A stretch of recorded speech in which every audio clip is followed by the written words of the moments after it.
Well, here we are again, and this is episode 11, Earth and Spirit Medicine, Ancient Healing Wisdom. And it's part 2 of this Mastering Your Mind. So how can I make what I said last week feel like we're continuing on about that with that self-mastery quote, and how can I do it as quickly as possible where it makes sense in a manner in which you are able to immediately implement it effectively and then just get better and better at it. So last week I think I just got as far as self-mastery is the art of being totally accountable. And we kind of went through some things around that. It is the inner focus and the moment-to-moment disciplining of the only 4 things that I have any control over: my thoughts, my words, my feelings, and my actions. So that's kind of a longer with a colon kind of a thing there. And so it is the inner focus inside of me, a focus, like a very conscious, direct focus. The best way to think about inner focus is to close your eyes. And the reason I say that, it's not that you can't still sense and feel and hear and things like that, things around you, but it is an easier step, if you will, to start that process. It is the inner focus and moment-to-moment disciplining. Moment-to-moment, this continuous, non-stop, moment-to-moment. And through all these years, I don't think I've had a complete day where every moment that went by that I was thinking, I'm moment-to-moment disciplining, I'm moment-to-moment disciplining of the only 4 things that I have any control over. It's like playing guitar to me that way. It's like maybe learning all the notes, theory, techniques, but when I'm creating my own music, I could care less about letters and numbers and techniques. It's something more profound on an energetic level. So this inner focus and moment-to-moment disciplining. So how do I stay moment-to-moment disciplining? Well, it's not by remembering every second that I'm doing it. It's that I get better because it's disciplining of what? My thoughts, my words, my feelings, and my actions. So that gives me 4 areas that are ongoing to keep targeting on as to bring them to current now, if they're in the past or the future, perhaps. I was just thinking, how can my actions get to the future? Probably the ripple effect, but I don't know. So, it is the inner focus inside and moment-to-moment disciplining, disciple, to follow a practice, to follow something, disciple, to become ingrained in it, to become unified with it, if you will, disciplining the current live action of discipline. So the moment-to-moment disciplining, that's live action of the only 4 things that I have any control over. Control. Wow. Just even a given day like today, so rather than recite how many times that I got to think about this self-mastery and how many opportunities that even in one day, knowing we were going to be doing this podcast, how many opportunities, and even yesterday, did I get to practice this? It has been very interesting, to say the least. In other words, not that my awareness has peaked, but I want to bring up something else, and this is about the wheat field, because we're experiencing something, a very distractive, real, current force that is unseen. Sometimes you see its effects, this demonic, evil force that would rather chew your soul than anything else. And with that in mind, knowing that there is an ongoing practicing, if you will, on their end to not let you think you have any say of your inner, your thoughts, words, feelings, and actions, but that you can't, that you're not capable. So you have this force against you. It's important, I think, to know that, and especially right now on this planet, it seems as if there is an escalation in this maneuver from an unseen demonic force to distract people from center, from truth, from their highest self. And it happens in many ways throughout the day, so many ways. But what's interesting is once it happens, once you open up, say, your phone or your TV, and you see all the options, and you say, what should we watch? No, you'll be scrolling perhaps for quite some time. That's time experience. When you look at your phone and it opens up and somebody says, did you know? Or something like that, because your volume's up, and then all of a sudden you're going like that.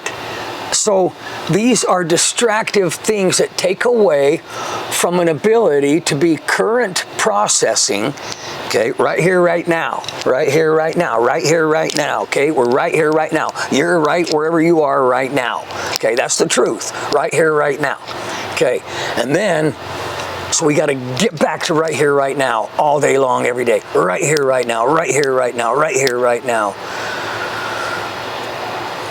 And it requires not just a moment-to-moment disciplining, but some sort of incessant disciplining, some sort of incessant awareness, some sort of, let's put it this way, whatever all that unseen force is putting at me, I'm going to give back to myself 100-fold. I will not be taken. So I say about the wheat field, because I could go through and recite my experiences of my life, my day, whatever. I could story form. Sometimes I do, to illustrate points, practices, ways. And when we're striving to be right here, right now, we're striving not to be utilized by the dark side, if you will, or distracted or disrupted. Can be through all kinds of things that you see people experiencing, or maybe you are yourself: depression, anger, frustration, just absolutely going on and on and on. Does it ever end, kind of a thing. So you must become bigger and more than that. It seems to be the only way, but it's almost on some sort of without moving. So imagine a wheat field. Just imagine that wheat field. It's a big one, and you can just see that golden wheat in the wind. It's pretty constant. And that wheat seems to have a flow. There doesn't seem to be a disruption. But if you see an animal going through that wheat field, you'll see a distractive force. You'll see motion that goes against the flow. And so when we see motion going against our innate flow, our innate design of eternal self, of higher self, of I am here to experience joy, peace, happiness. And yes, those opposites of each of those words I just used are ever prevalent as well. But how would we know one without the other? And then to come to some level whereby doing the inner focus, that inner focus and moment-to-moment disciplining of the only four things I have control over: my thoughts, my words, my feelings, and my actions. Thoughts can go loud. So, and I've even deliberately done this, embarrassingly so, say, in times of past where I've been so angry at someone, so frustrated at someone, that I wanted them to feel my anger back at them. I wanted them to feel it. I wanted them to know without saying anything. That's like thought energy. That's ripple effect. Okay, and then you couple that with, so maybe no words, but maybe words would be like, or, you know, just different kind of exclamations that are not true to the eternal self, the higher self. And then if you add in feelings, frustration and on down the list, well, that keeps a cycle going. And then the actions, maybe somebody's getting like this now, so you start to see what we call that body language, you know, or you see someone like this, or you see someone like this. And so our actions determine a lot. But William Glasser, in his book, The Control Theory, indicates this part very well. No matter what you're experiencing, if you're in the greatest state of depressing, and let's say you're on the couch and the dishes are needing to be done like really bad, and you're depressing, and it's like, I can't do the dishes. Can't even do it. But here's what you can do. Left leg, get off the couch. Right leg, get off the couch. Body, sit up. Body, stand up. Walk in the kitchen. Turn on the water. Start washing the dishes. So you have a command center. How do you want to use it? Body, stay on the couch and deteriorate. No. Make yourself do what is required to get the results that you need, so that you can currently, in the right here, right now, begin to master your mind. And it starts with a thought.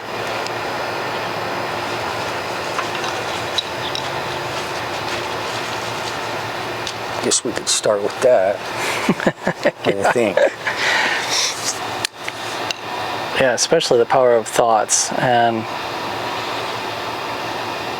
yeah, that energy of so much going on in the world where it seems to be utilizing, if I'm not careful, if other people aren't careful, if you're not careful out there, of like spiraling out of control. Like, it seems like thoughts are going a million miles an hour. And as an example, like this week, just at the workplace, I was in a meeting. I hate meetings. Like, I despise them because there's so many thoughts in them, you know, and you really have to secure a teepee in a way, you know. It's a lot of banging on the hide, and you're just like, geez, what the heck? But there is the guy I mentioned, Sean, this guy Sean, you know, and there's this, you can feel the tenseness, you can feel the thoughts, the fear. I think thoughts right now, so much fear, holy cow, of failure.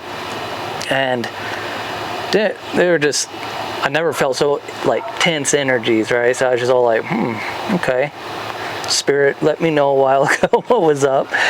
So, but after I went and I fired a cool piece of pottery, and I made a video of me like pulling it out of the fire. This guy has asked me, he's brought up he wants his daughter and him to take a class. So I went up, and it was so funny, like I aggressively, like not hard, but I said, hey, like that to him. And he kind of looked at me, and I said, check this out. Well, I said, snap out of it. And I said, check this out. And I showed him the video. I said, I might be doing a class in a couple of weeks. And after, I said, someone asked, oh, so Sean, you're going to be a potter now, huh? And I said, well, maybe not him, but his daughter will be. And so the thoughts, you know, like kind of snap out of it. I think everyone could, you know, think about that. Like, whatever we have to do I don't know how many times throughout the freaking day I snap myself out of it. I call myself out on BS that, again, it's the people banging on my teepee, and I think any one of us will get annoyed after a while to be like, what the freak is hitting my teepee, you know? But in that self-mastery, it's like, in this wheat field is like, it's like we're creating our own wheat field. So don't forget that, hey, Alan, you are in control of this wheat field. That's what I kind of go to. Like, it's something trying to invade in your space. It's not their space, it's my space. And so that's another amazing thing about spirit. I don't know, I guess I'll mention it, but I sent you an image of my Aunt Henrietta and Grandpa that my mom sent me, and they're on the other side. So and I have this little picture, so I printed those out in a little picture. I did 4 of them. Spirit said, do 4 of them. I said, okay. So I printed out 4 of them. And I kept one for me with a picture of Jesus, and I've been sleeping with it. I just put it on the side. It's not like I've been attached to it, but I just like, no, I'll just put it there. One night, vanished, gone. I can't find it anywhere. And this amazing reminder of spirit. I don't know, I have a feeling I just kind of let it be, but this disciplining of the only 4 things that I have any control over, my thoughts, my words, my feelings, my actions, talking about actions. I've been acting upon this activity with my grandpa and my Aunt Henrietta for 10 years now. And that was probably whatever this strong validation of something just vanishing, a physical item disappearing. I looked everywhere for it, not scrambling for it. But then after a while, I said, leave it be. Leave it. You know where it went. Just leave it. And so the actions are a ripple effect. And so if people are fighting for something, keep on rippling that out. Well, that was a great mouthful. So this part about snapping out of it, okay, all day long, okay, that's important. I'm sure everybody's feeling that. That was a great way, because we've talked about stop. Okay, you've got to stop if you're feeling lost. Well, now it's no, I like this, okay, because it's this, okay, it's got to be quick. You got to be on your game, okay, being in this part where we are mastering our minds. Okay, and if you look at the brain, and it's in here somewhere, we hope, okay, and that it's an organ, it's a muscle, and it has these areas that send signals, and there's functionality, and sometimes if there's damage, then certain functionalities become compromised. And so when we can have a say, so a long time ago, my dad had a hard time wondering when I had so much opportunity that I just kind of kept drinking it away and other things. And, you know, but when I'm talking about this, it's like that. It's like the trade-offs.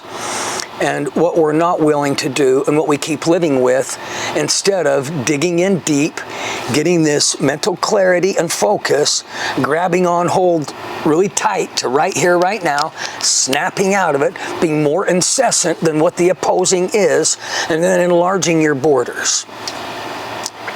That came to me when you were talking about the teepee, okay?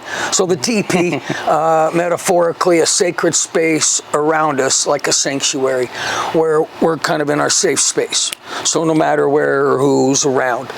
But this thing, I got this out of scripture a long time ago, and it was about something about enlarging in your borders. And so what I want to say is, in protecting our space, we still have to kind of become more vulnerable. That's hard when our space is being compromised in a way. It's really hard to combat it with being open to it and saying, come on in. This is a space of love. This is a space of light. This is a space where God dwells. This is a space where I have the say.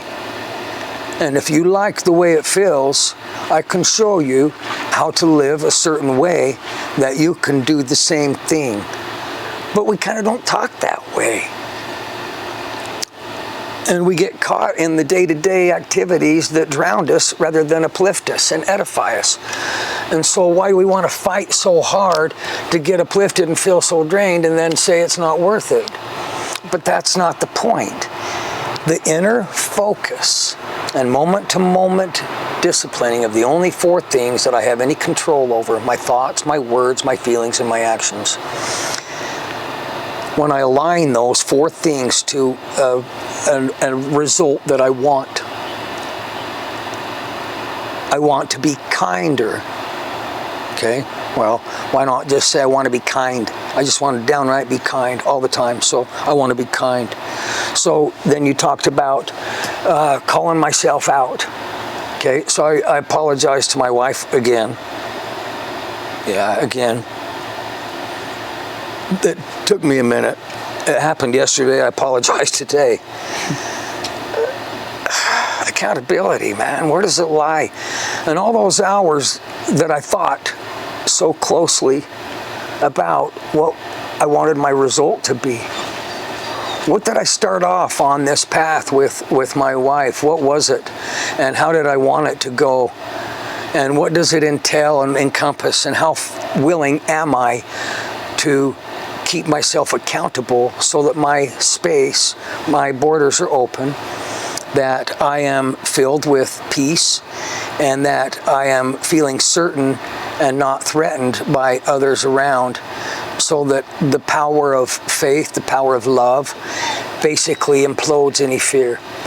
And so right now what I would say is listen to this over and over and over and understand whatever result you want right now. And this is going to go to part 3 probably, I don't know, okay? But we're going to end it right now. And this part about what result do you want? I want there to be peace in my home. Okay, what does that mean? I want my kids to behave. What does that mean? Okay, I want to be able to talk to my kids in a way that they understand so that we can get a result. I want a better relationship in my workplace. Whatever it is, what's the result? And get it very specific, and then put every thought, every word, every feeling, and every action towards that, and see what happens this week. So, that's it. Nice.